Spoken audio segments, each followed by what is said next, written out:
Bonjour à tous, aujourd'hui je suis avec Sébastien Wartel. Bonjour, bonjour à vous. Alors on est au club LMA à Beuvry-la-Forêt. Ouais, tout à fait. Et aujourd'hui on va parler techno, Ouais, pas de les problème. nouveautés, le 2.1 et aussi Ouais, toutes les nouvelles ok, pièces qui les sont arrivées. évolutions et puis expliquer à quoi ça sert surtout.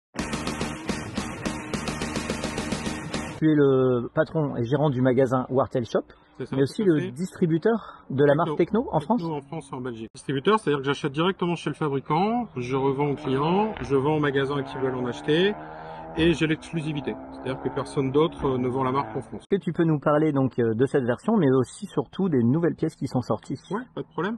Bon, déjà, dans un premier temps, j'utilise sur la voiture une carrosserie large, plus large que celle d'origine. Oui, beaucoup plus large même. Beaucoup plus large, qui est en fait la largeur d'un buggy classique.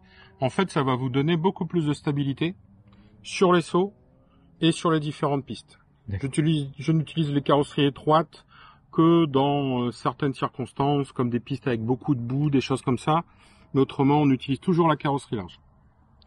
Donc celle-ci, c'est une carrosserie de chez LFR, qui est une marque américaine. Littfinger. Voilà, exactement. Mais on peut monter toutes sortes de carrosseries larges, hein, puisque on peut mettre les carrosseries HB, les carrosseries J-Concept, les Proline, enfin voilà, le châssis accepte tout. Oui, parce que de toute façon, c'est un des châssis les plus étroits. Tout à fait. Donc, justement, pour pouvoir adapter les carrosseries larges, on utilise maintenant des bavettes latérales en carbone sur la voiture. Et avec ces bavettes latérales, vous pouvez effectivement adapter toutes les carrosseries larges. À préciser que c'est pas des marques Techno, la Non, bavette. tout à fait. Hein, c'est des marques, c'est une marque française, LR Prod, qu'on a fait faire spécifiquement pour la voiture. Donc, pour vous expliquer un peu, c'est quand même du super boulot. Puisqu'on a une pièce supérieure qui permet à la carrosserie d'appuyer dessus. Vous avez la bavette à proprement parler. Et vous avez une cale inférieure pour rehausser les bavettes. Ah oui, il y a à peu près 2-3 mm. Voilà, exactement. Parce qu'en fait, comme le châssis est plat, en appui latéral, si vous n'avez pas la bavette qui est relevée, la bavette va toucher le sol. D'accord. Donc ça permet de relever la bavette. Okay. Donc par exemple, si vous cassez une pièce sur ces trois pièces-là, on a effectivement toutes les pièces séparées. Et ces bavettes permettent de mettre n'importe quelle carrosserie. Ça, c'est quand même un gros plus. Donc ensuite, pièces spécifiques à la dernière génération de voitures avec les nouvelles pièces. C'est-à-dire que Techno n'a pas sorti une nouvelle voiture, mais a fait une mise à jour au niveau technique de la voiture qui fonctionne dans toutes les conditions. On a déjà essayé sur la glisse, sur le grip. La voiture a plus de grip dans toutes les conditions.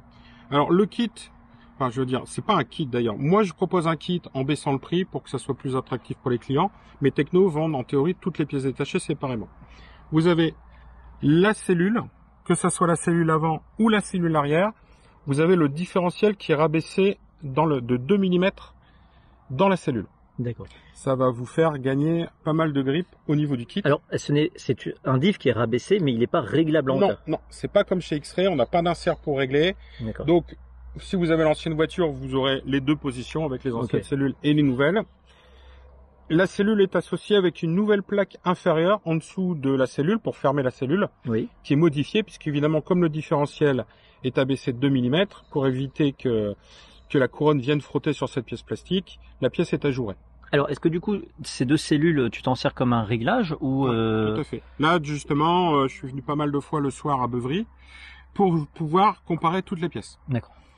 Nouvelle cellule avant, ancienne cellule arrière, nouvelle cellule arrière, ancienne cellule avant, 2 fois les nouvelles cellules et 2 fois les anciennes cellules. Quand vous mettez toutes les nouvelles pièces, le grip est plus important, c'est assez flagrant. C'est-à-dire que par exemple sur le Techno, quand on n'arrivait pas à passer des gommes Purple en sismique, là on les passe largement. D'accord. Donc ça c'est la grosse différence. Surtout, la voiture a plus de grip, c'est-à-dire plus de grip du train arrière, plus de direction, mieux amorti. Donc on a les deux cellules, cellule avant, cellule arrière. Vous avez ensuite quelque chose qui va pas changer vraiment le comportement de la voiture, mais qui sont aussi des nouvelles pièces. Nouveau support amortisseur arrière, nouveau support amortisseur avant.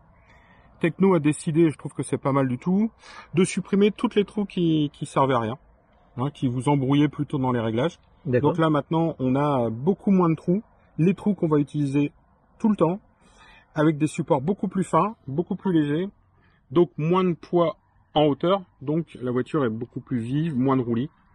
Alors évidemment, attention, hein, c'est pas une seconde au tour, hein, c'est minime, mais on sent effectivement une petite différence. Puis moi je trouve que ça change complètement le look de la voiture en fait.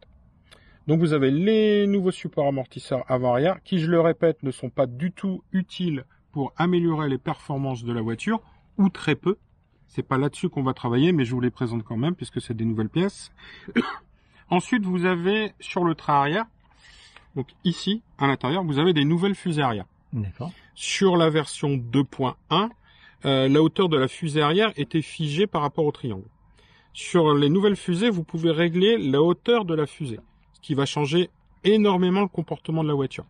Si vous voulez une voiture avec plus de grippe du train arrière, plus stable, vous baissez la fusée. Donc, vous allez avoir plus de grippe du train arrière. Si par contre, vous voulez remonter la fusée, vous allez perdre en stabilité, mais vous allez gagner en directivité. Donc, en théorie, piste avec faible adhérence, fusée en bas. Piste avec grosse adhérence, fusée en haut. Donc LMA, fusée en haut. Alors, LMA, fusée en haut, sauf si vous voulez utiliser encore l'ancienne cellule arrière. J'ai fait le test justement maintenant, pour justement essayer de faire pivoter un maximum la voiture dans les virages. Donc c'est pour ça que j'essaye beaucoup de choses. Avec l'ancienne cellule, les fusées arrière, vous les mettez en bas. Bon, si vous utilisez la nouvelle vidéo, cellule, ça va être une mine d'informations à revoir pour les pilotes qui roulent techno. Tout à fait, puisque là, on a essayé la première fois le kit complet, et puis là, je suis revenu 5 ou 6 fois, à chaque fois 2 heures, pour pouvoir essayer toutes les pièces une à une, comprendre et expliquer aux clients. Ça. Et alors je te faisais remarquer tout à l'heure, mais je le dis dans la vidéo, c'est qu'on a pu voir sur Facebook, parce que tu es très présent sur Facebook, que tu as fait un énorme rapport d'entraînement avec suite aux entraînements que tu as fait avec tes deux pilotes, avec Nathan et avec Jean-Pierrick. Jean-Pierrick, et que on voit rarement ça à ce point détaillé. Tous les tests que vous avez faits sont détaillés sur la page Facebook. Oui, je pense que c'est vraiment important pour les clients. Gagner des courses, c'est bien, mais les clients sont surtout friands de comprendre pourquoi on gagne des courses, pourquoi les voitures vont vite, et que les voitures puissent s'adapter à tous les doigts, et non pas qu'au meilleur pilote. Donc là, au moins, avec les explications, les gens peuvent comprendre. C'est ça. Vous avez fait beaucoup de tests, et tout ça, vous les cachez pas. Non, non. En fait, il y a deux manières de travailler. Soit on a des pièces perso qu'on garde en secret, comme les pistons d'amortisseur ou plein d'autres choses, pour pas les divulguer. C'est pas mon point de vue. Moi, je préfère faire partager aux clients. Pour moi, un client content, c'est un client qui va continuer à acheter, qui va pas être dégoûté du modélisme. Donc, je pense que voilà, c'est notre façon de raisonner dans le team techno et dans le team WS Live. Ok. Donc, vous avez, je reviens sur les nouvelles fusées arrière, et vous avez la même chose pour le train avant. C'est-à-dire qu'avant, donc là, les étriers sont toujours les mêmes, ça n'a pas changé. C'est la fusée plastique qui est derrière qui a changé. Avant, vous aviez un point haut ou un point bas. Maintenant, il va falloir suivre. Le point haut est plus bas que l'ancien point bas. C'est-à-dire que la fusée se retrouve plus basse. D'accord. Comme on a pu avoir comme modification aussi sur le train arrière, on l'a aussi sur le train avant. En descendant votre fusée, vous allez gagner de la direction. Et là, c'est assez flagrant. C'est-à-dire, par exemple, avec des Purple, avant, on avait beaucoup de mal à tourner dans les virages très serrés à Beuvry. Maintenant, les Purple, on les passe sans problème. Et au contraire, j'ai même maintenant remonté un peu la fusée, tellement on avait de train avant. Donc, si vous, pareil, vous gardez vos anciennes pièces et les nouvelles, vous aurez maintenant 4 points d'ancrage. C'est-à-dire, en tout cas, pilote qui veut une voiture très facile, vous mettez la fusée tout en haut, les anciennes fusées. Quelqu'un qui va un train avant très agressif, vous mettez la nouvelle fusée avant, tout en bas. Et vous avez 4 plages d'utilisation. Avant, vous n'en aviez que 2. Et ça, c'est des petits détails. Je peux vous dire que 1 mm sur une fusée, c'est énorme. Parce que vous changez le centre de gravité de la voiture. Et ça fait des grosses différences. Donc là, pour l'instant, aujourd'hui, le meilleur compromis que j'ai trouvé, c'est nouvelle cellule avant, nouvelle cellule arrière. D'accord. Fusée arrière, point du haut. Fusée avant, point du haut sur les nouvelles fusées. Donc tout est nouveau là. Là, tout est nouveau. Okay, mais j'ai vraiment testé toutes les pièces une à une pour voir les différences. Donc au final, tu n'utilises ni les anciennes cellules, ni les anciennes fusées. J'ai toutes les nouvelles pièces. Ok. Mais ça m'a permis de comprendre les avantages et les inconvénients. D'accord. Donc voilà. Ensuite, sur la voiture, je vais dire que c'est tout. C'est tout ce qu'on a de nouveau. On a la direction d'origine. Après tout le reste est standard. Et effectivement, entre le 2.0 et le 2.1, on a trouvé un progrès en grippe. Et entre le 2.1 et les nouvelles pièces qui viennent de sortir, on a encore trouvé un surplus de grippe, qui va vous apporter beaucoup plus de facilité sur les pistes on va dire un peu troué, sur les pistes avec beaucoup d'accroches. Même si au début je pensais pas que ça allait fonctionner à Beuvry, mais si, clairement, c'est un gros gain de performance. Et sur les pistes en terre glissante, là, ça va vraiment être un énorme plus. Au niveau piston, on a toujours les pistons qu'on appelle type Wiggins. Donc c'est des 8 trous ou 10 trous? C'est des, je ne sais plus, mais je sais il y a beaucoup de trous et de diamètres différents. Voilà. Mais les technos sont aussi des types Wiggins. Oui, ça ressemble un peu à des Wiggins, mais avec cela on a encore une différence. C'est des pistons de la marque TRC, un fabricant belge avec qui on travaille maintenant en collaboration, qui nous a fabriqué ceci, que j'ai testé en plusieurs diamètres, puisque le diamètre du piston va aussi changer le comportement de la voiture. Donc on a testé 3 diamètres, et ceux qu'on vend sur le site, c'est ceux qu'on utilise, qui ont un diamètre de mémoire de 15,90. D'accord. Donc là, on est, on va dire, à la limite. C'est-à-dire qu'on pensais que tu parlais du diamètre des trous intérieurs. Non, le diamètre et là, je suis étonné. Ça veut dire quand le diamètre du piston est aussi il y a de l'huile qui va couler sur les côtés. Tout à fait, ouais. D'accord. Ouais. Ce qui permet un plus grand passage d'huile et une voiture qui va être un peu moins figée dans les changements d'appui, par exemple. D'accord. Donc ça, c'est aussi un réglage. Ok. C'est-à-dire qu'au fur et à mesure que les voitures progressent, vous avez de plus en plus de réglages. Et c'est pour ça qu'il faut de plus en plus d'informations pour que les gens ne soient pas perdus.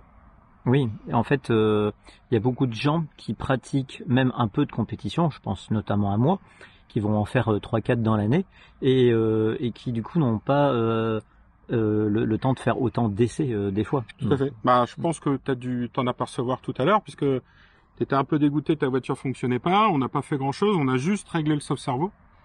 C'est-à-dire qu'on a durci le soft-servo, c'est-à-dire que beaucoup de gens ne savent pas, mais sur le techno, on va quasiment serrer à fond le ressort du soft-servo. Ne craignez rien, on casse pas les servos. Je n'arrive pas à le montrer. Non, voilà. il est voilà, ici. Ouais. La molette est presque serrée à fond. Voilà. Et je peux vous dire, Tony va vous le confirmer. Le mien était desserré, mais pourtant quand on tirait sur les roues, on avait l'impression qu'il était ok, mon soft-servo. Tout à fait. Et par expérience, je sais que ça, c'est quelque chose que les gens font rarement, mais ça donne vraiment... C'est de toute façon la cote de la notice qu'il faut simplement respecter, et ça vous apporte un gros plus. Ah oui, au fait, est-ce que le palonnier, ça c'est une option ou il est d'origine? Alors, celui-là, c'est l'option de chez Techno, mais dans la boîte, il y a déjà un palonnier en alu. D'accord. Et pareil, il a 2 trous. Il a aussi des trous de et on a pu se rendre compte tout à l'heure sur ma voiture que ça avait une grosse incidence. Oui, tout à fait. Plus vous allez être à l'extérieur, plus pour le même... on va dire débattement de palonnier, ça va vous donner de direction. C'est-à-dire que le cerveau va devoir parcourir une moins grande distance pour avoir le même degré d'angle au niveau des roues. Donc si vous voulez une voiture plus agressive, le trou extérieur sur les palonniers. Si vous voulez une voiture plus douce, le trou intérieur sur le palonnier. Elle était vraiment plus douce, ma voiture. Ah oui, mais c'est flagrant, c'est aussi des réglages que les gens ne pensent pas. Et ça... aussi, du coup, ce qu'on peut en donner, cette petite astuce que je ne connaissais pas trop, c'est qu'en étant sur le trou intérieur, dans les incidences comme ça, je venais pas contre... Tout à fait, tu n'étais pas embuté dans la cellule. Moi, je suis complètement embuté. Voilà. C'est-à-dire que la barre Ackermann vient taper de ce côté-ci, comme de l'autre côté, ça vient taper dans la cellule. Toi, sur ta voiture, tu étais limité, tu perdais quelques degrés de braquage qui faisaient toute la différence sur la piste. C'est ça. Et puis les dernières nouveautés, évidemment la nouvelle gamme des moteurs WS Line. Ah oui, alors parlons-en. Alors là, on est en 42-74, donc les moteurs les plus longs. Et je suis déjà en test des moteurs les plus courts, donc les 42-68 qui vont bientôt sortir. On roule avec un 1750 kV, avec un pignon de 17 dents.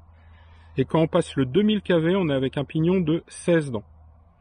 On a quand même gagné beaucoup en couple par rapport aux anciens. Et avec le 1750, on a les mêmes vitesses de pointe qu'avant avec le 1900. D'accord. En sachant que sur celui-ci, on va peut-être pas bien le voir sur la vidéo, mais l'arrière du moteur, on peut décaler la tête. C'est-à-dire que c'est ce qu'on avait avant sur les moteurs à charbon il y a 15-20 ans. Plus vous allez décaler la tête du côté positif, plus vous allez avoir de puissance, de vitesse. Il y a un indicateur. Oui, il y a un indicateur. On a moins 30, voilà. On a 0 et on a plus 30. Et ça va vous donner, en fait, plus vous allez décaler, plus vous allez avoir de puissance, plus vous allez avoir de chauffe. Et plus vous allez revenir en arrière, moins vous aurez de puissance, moins vous aurez de chauffe. Quand on l'achète, il est à 0 ? Tout à fait. Quand on l'achète, il est à 0. D'accord. Tu as déjà fait des tests de décalage ? Pas encore, puisque là, je trouve qu'on a déjà bien assez de performance. Mais c'est aussi prévu de faire des tests en décalant plus le moteur, en tirant plus court, voir un petit peu ce que ça va donner. Donc là, pour l'instant, 1700 et 2000. et les nouveaux 68 mm qui vont arriver seront en 1850 et en 2000 aussi. D'accord. Pourquoi sortir deux longueurs pour les différents châssis? Alors déjà, sur beaucoup de voitures, un moteur 74 ne passe plus. Avec les nouvelles modes des voitures avec deux accus à l'arrière, le moteur à l'avant, le moteur trop long vient taper dans le soft-servo. Donc on est obligé d'avoir des moteurs plus courts, et aussi parce que les moteurs n'ont pas du tout le même caractère. Le 74 mm, vous aurez toujours beaucoup plus de couple que le 68 mm, qui lui sera plus progressif. D'accord. Donc moi je préfère clairement le 68, mais j'ai remis des 74 pour les tester, voir un peu ce que ça donnait. Clairement, moi je préfère le 68 qui est plus linéaire. Des pilotes comme Jimpei qui aiment bien quelque chose avec un peu plus de puissance, lui ça lui va parfaitement le 74, donc c'est aussi un réglage. C'est pas, il y en a un qui est super, il y en a un autre qui est pas bon. C'est suivant le pilote en fait. On est d'accord que d'un pilote à l'autre, la progressivité d'un moteur, il y a des pilotes qui s'y habituent parfaitement. Et... Oui, tout à fait. Tout à fait. Par exemple, Nathan demande toujours de la puissance. Oui, je sais. J'ai fait une endurance avec lui. Voilà. JP, lui, il aime quelque chose de beaucoup plus progressif. Voilà. Et la dernière fois qu'on est venu avec Nathan, on a passé l'après-midi ici. Je lui ai réglé son variateur entre guillemets à l'aveugle, c'est-à-dire qu'il savait pas ce que je faisais. Il s'est rendu compte que trop de puissance, ça n'allait plus. Donc il a vu aussi, il a compris aussi que tout est une histoire en fait de compromis entre puissance et progressivité. Petite aparté, je vois que tu es sur du variateur Tekin. Oui. Tu n'as pas encore testé les V3 de chez Hobbywing? Non, pas encore. Ça va être mon prochain essai. J'ai essayé le Corsatec, qui fonctionne vraiment bien, comme le Tekin. C'est d'ailleurs Nathan maintenant qui roule avec le mien. Je lui ai prêté pour le championnat d'Europe, il me l'a pas rendu parce qu'il en est super content. On a à peu près le même feeling entre le Corsatec et le Tekin. Le Tekin a plus de frein quand même, plus de mordant. Le Corsatec est un peu plus linéaire, mais le Corsatec fonctionne vraiment bien. J'ai pas essayé le nouveau G3 à Hobbywing, mais clairement ça va être quelque chose que je vais tester très rapidement aussi. C'est un 140 ampères ou un 200? C'est un 200 je crois. Non, c'est un 200 maintenant. D'accord, ok. Ouais, c'est un 200. Oui, puisque l'ancien a eu une mauvaise réputation je crois. Alors, il y a eu le G2 qui a eu beaucoup de pannes. Le G2S qui fonctionne très bien mais qui est plus cher parce qu'il accepte le 6S. C'est ça. Et donc ils ont voulu en fait améliorer le 140 ampères SCT en sortant le nouveau G3. D'accord. Alors on n'a pas parlé parce on a parlé des nouveautés, mais on est quasiment parti aussi sur les réglages. C'est au niveau des ressorts et des barres anti-roulis. Alors pareil, au niveau ressort, moi j'essaye toutes les marques. D'accord. Avec le 2.1 et surtout avec le 2.1 avec les nouvelles pièces, ce qui marche vraiment le mieux, c'est les ressorts les plus longs de chez Techno qu'on a à l'arrière, donc on a aussi maintenant à l'avant. C'est-à-dire qu'on a des très longs ressorts devant. Pourquoi des très longs ressorts? Parce qu'en fait, vous allez avoir un meilleur amortissant. Quand vous allez retomber, le ressort va travailler plus tôt que si vous avez un ressort court, qui en général même a du jeu sur le corps. Là, vous êtes tout de suite sur le ressort. Donc, ça vous permet d'avoir des ressorts plus mous et avoir une voiture qui amortit mieux. Le seul endroit où ça marche pas, c'est quand vous allez vraiment avoir un grip énorme, une piste complètement en astro. On va utiliser des ressorts plus courts devant. Mais autrement, on est toujours avec les ressorts longs devant derrière. D'accord. Pourtant, ici, au LMA, il y a quand même beaucoup de grippe sur les virages ici. Oui, mais la voiture est réglée correctement. Donc, en fait, c'est pas toute la piste n'est pas en astro. Après, il faut savoir les endroits où on va gagner le plus de temps. Début de ligne droite, si vous êtes correct au niveau pilotage, ça va passer. Par contre, toutes les parties en terre huilée, les ressorts longs sont quand même mieux. Au niveau barre anti-roulis, j'ai les barres d'origine. Donc 2,5 derrière, 2,3 devant. Alors je tiens à m'excuser pour la qualité de la vidéo parce que le soleil s'est couché depuis un moment, il n'y a plus de lumière, j'ai pas de lampe additionnelle. Donc j'ai un peu peur de la qualité, elle va être granuleuse la vidéo. Voilà. En tout cas, même si elle est de pied de qualité, les informations vont être correctes, je crois. Intéressantes. Qu'est-ce qu'on n'a pas dit sur ce châssis Techno? Le tarif peut-être que je ne connais même plus par cœur. Je crois qu'il est à 759 € de mémoire.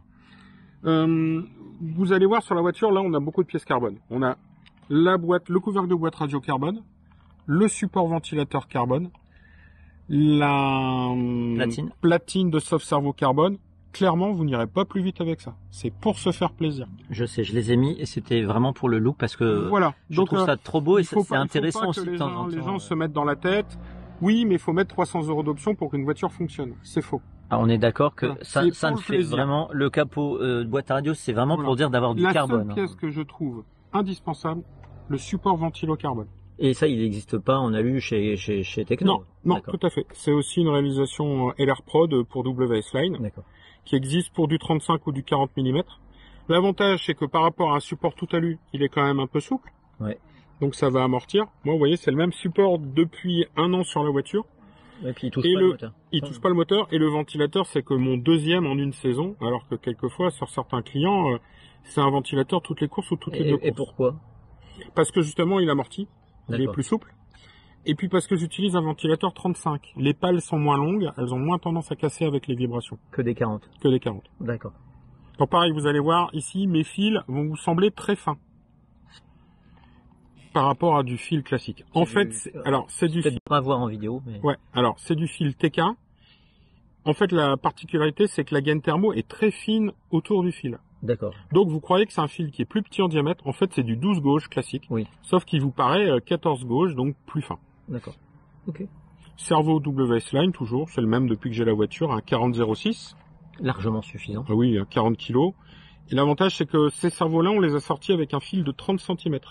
Donc pour le techno, pas besoin de rallonge. Oui, ça c'était un gros inconvénient au début, on lui mettait des rallonges. Exactement. Voilà. Autrement, au niveau de la voiture, on est une voiture classique, on n'a pas de pièces proto du tout.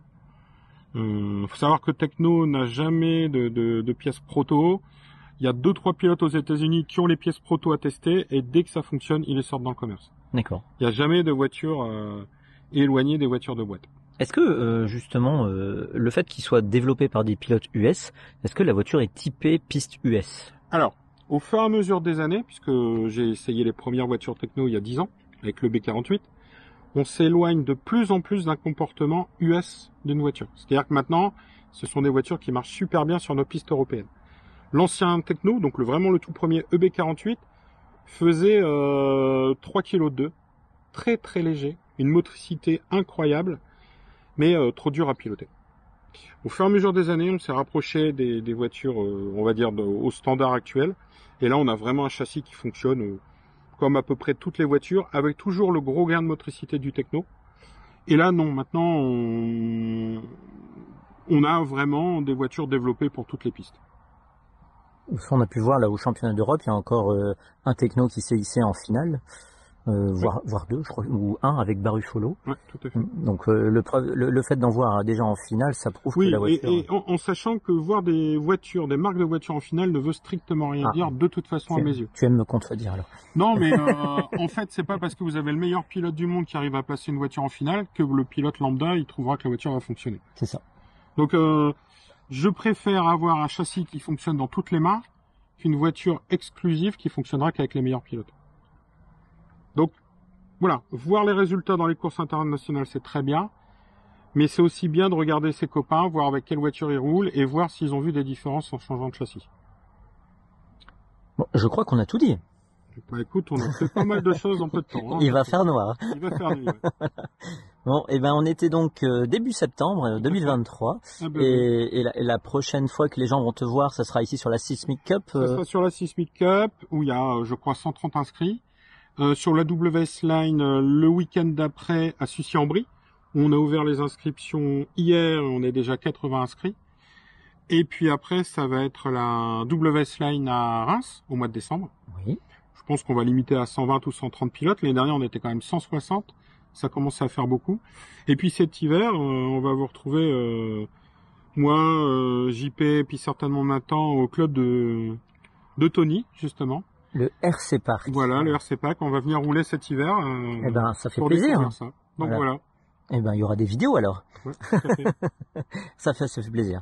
Et aussi, juste, tu as parlé de la VS Line Reims, c'est peut-être le moment de glisser la petite mauvaise nouvelle que tu m'as dit tout à l'heure, c'est qu'il y aura que du 1/8. Alors, mauvaise nouvelle ou pas mauvaise nouvelle, ça dépend de quel côté on le prend. Mais oui, pour l'instant, on est parti que sur une course 1/8, puisqu'on ouvrira une catégorie plus de 45 ans, on ouvrira une catégorie sport et une catégorie élite, qui permettra à chaque pilote 1/8 de trouver sa catégorie et évidemment les truggy. Et vous pourrez aussi multiplier le nombre de catégories. Suivant le nombre d'inscrits, on ouvrira peut-être un 1/10, mais il n'y aura pas d'essai libre pour les 1/10 le vendredi. Parce que clairement, on peut pas bloquer 160 pilotes pour 20 pilotes 1/10. Ah oui, c'était ça le point noir. Voilà, c'est ça exactement. C'est-à-dire que Quand vous avez 160 pilotes qui se déplacent, qui viennent de loin, c'est toujours un peu compliqué de laisser la piste pour 20 pilotes. D'accord. Voilà. Comprends. Mais ça pourra peut-être changer, on verra suivant le nombre d'inscrits. En fait. Eh ben, merci Sébastien énormément pour cette vidéo, je pense très riche en informations. Et au plaisir de faire des prochaines vidéos avec toi. Pas de problème. Voilà. Donc, n'hésitez pas à faire un tour sur le site internet de Sébastien, la boutique Wartel Shop. J'allais me tromper. Non, parce qu'on sur Facebook c'est Wartel Modélise. Okay, voilà. Et ben, merci à tous. Et puis, bonne soirée à vous. Bonne soirée. Au revoir. Et n'oubliez pas les pouces et de vous abonner à la chaîne si c'est pas encore fait. Tout à fait. Ciao. Merci. Au revoir.